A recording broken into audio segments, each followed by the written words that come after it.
Alright guys, it's your boy Matt, and we're back with another video. Today I'm going to be talking about UFC 319, Dricus du Plessis versus Khamzat Chimaev for the middleweight championship of the world. Yeah, let's just get straight into it. But guys, before we get into the video, make sure you subscribe. Make sure you like the video, you watch the video all the way through, and subscribe to the channel. All right, let's get into the video.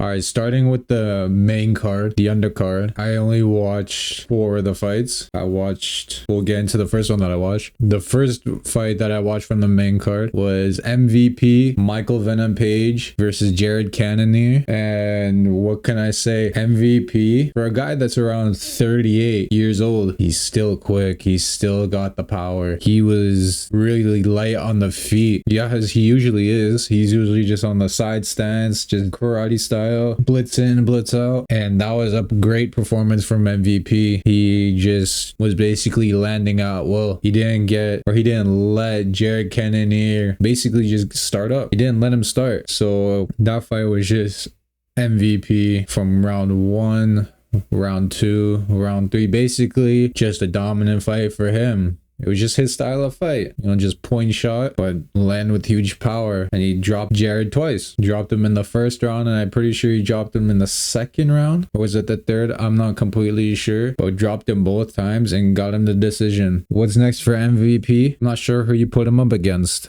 I don't know who you can. Izzy would be a good fight, especially him at middleweight. 2 strikers, that'd be a good fight. Maybe MVP versus Paulo Costa, that'd be a sick fight. But what do you do with Jared? I'm not sure what you do with him. I'd say just keep going up the rank, I'd say, or try fighting someone that lost as well, so you can just keep climbing. All right, that's with that fight. So the next fight that was after MVP was Jeff Neal versus Carlos Prates. And what can you say? Carlos just spinning elbow, just KO'd him instantly. And the sound, if you were watching the fight live and you heard the sound of the elbow that landed on Jeff Neal's head, it was like a baseball bat. It was crazy. So that was a pretty quick fight, and there was nothing really much to judge. Carlos was tagging Jeff with nice shots, and Jeff Neal was trying to put on the pressure, and then boom, spinning elbow, KO, instant KO. That was a pretty good fight. What do you do next? What is it, welterweight? You could give Carlos Ollie Gilbert Burns, probably, maybe Ian Gary. Maybe that's a good fight, but we'll see what happens next with Jeff Neal. I'm not sure. He is pretty old in the game, so maybe a couple of fights and then probably call it a day. All right, well, that's that fight. Let's see what this next fight is. So this next fight was Lerone Murphy versus Aaron Pico. Now, Lerone was coming in undefeated. Some good fights coming up in the UFC. And this is Aaron Pico's UFC debut, basically. And people were saying that he was going to be that guy to come up into the division, probably be the dark horse, and maybe earn his way to a title shot pretty quickly. Because what he did in Bellator, he was really good. He was knocking people out. He was doing his thing. And then this fight comes. So Aaron Pico was doing well. He's doing pretty well on the feet. He was moving, doing his thing, boxing around. But then Lerone Murphy just came out of nowhere. And again, another spinning elbow. That's like two spinning elbows in a row in the same card. You'll never see that before. But that's the UFC. Anything can happen.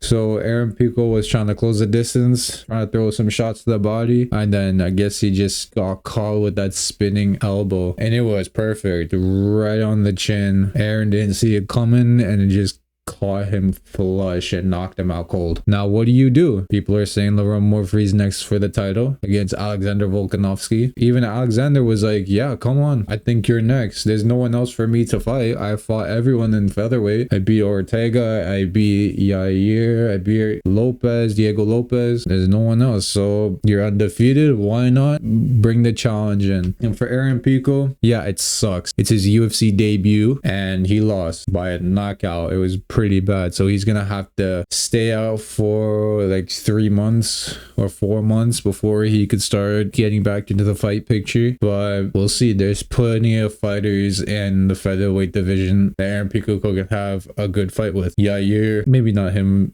right off the bat. But let's see what happens. Now we get on to the main event of UFC 319. Dricus du Plessis versus Khamzat Chimaev. Now, coming into this fight, I'm not gonna lie, I was one of those guys. I thought it's weird. Dricus is fighting all these top level guys and he's beating them. But it's so weird because he's so unorthodox. He's not that like Israel Adesanya, technical striking, throwing straight punches, countering.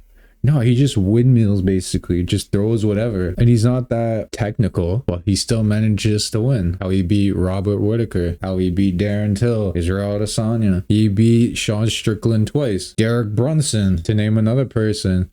So he was just been on a run in middleweight and it was weird and became the champ. He became the champ and he defended it a few times. And then you get Khamzat coming in basically just steamrolling everyone. And then since he couldn't make welterweight, goes up to middleweight, fights Robert Whitaker and breaks his jaw or breaks his teeth in the first round, which was crazy. And then he got the title shot. Now again, coming back to how I was feeling up into the build-up of the fight, thought DDP was just gonna somehow get it done. He got it done with all these other guys. Somehow I thought he was gonna get it done. I'm getting Khamzat because Khamzat's a dangerous guy. He knocks people out, but he just wrestle fucks you. Like he just dominates with the wrestling. So I thought, you know, maybe Khamzat would get tired and maybe somewhere in the third round, maybe Dricus would just TKO him. But that wasn't the case. He was actually the complete opposite. Khamzat came in 2 pounds under the weight limit, which was pretty interesting. So I guess they wanted to really confirm that he was going to make the weight, and he did. So comes into the fight, and then round 1 starts, and instantly you think, all right, you know, Khamzat's probably going to shoot, but since DDP has some good wrestling, he might just stuff the takedown. That wasn't the case. Khamzat just grabbed him and just took him down instantly and just held him there for 4 minutes and like 40 seconds. That was crazy. DDP didn't do nothing. He couldn't do nothing because Khamzat's like so technical with the wrestling that he basically just used all of his weight and almost got him down. He almost finished the fight with because he mounted him with the crucifix and started beating him up. But Dricus survived, he got out of it. But that was just round 1. So you thought, oh, okay, he figured to change it up. Round 2 comes in. DDP might be more wary of the takedown. So round 2 starts. It's the same thing as round 1. And then you realize, okay, this fight is going to be dominated by Khamzat Chimaev. When it comes to just the entire fight, it's going to be his fight, just dominating him through top position through the cage. And throughout the fight, rounds 3, 4, and 5, it was just basically the same thing. Khamzat taking him down, mounting crucifix, hitting him with hammer fists and elbows, and then trying to submit him from the back. Now, be in mind, Dricus is still trying to be in the fight. He is defending the chokes. He's defending the punches. He's defending what he can. But it was just a pure dominance of Khamzat throughout the fight. Now, was it the most entertaining fight? No. It wasn't like a blockbuster 5-round war where it's even between both fighters. But it was interesting because you see Khamzat coming into this weight and he's just dominating. He's not giving the opponent any time to breathe or set up their game plan. He's just going through. And when you're that good at wrestling and you know you're better than anyone else, you can just do what you want. So he took him down throughout the entire fight. Every round was basically 3 minutes plus of control time for Khamzat. And yeah, you got a last 30 seconds flurry at round 5 where you might have been like, oh, DDP might actually just like do some next fluke and beat him. But no, Khamzat just waited it out basically. And there you go. New champ. Now, it was pretty interesting. What do you do next? With Dricus, you can give him the Izzy rematch because Izzy wants that. He's been calling it and feels like he can beat him. So you could give him that. You can give Dricus maybe Robert Whitaker again. Paulo Costa. Who knows? And with Khamzat, he's in a weird place too because you can give him all these other fighters as well. And you could see him winning all of them. It's just that when he gets to that point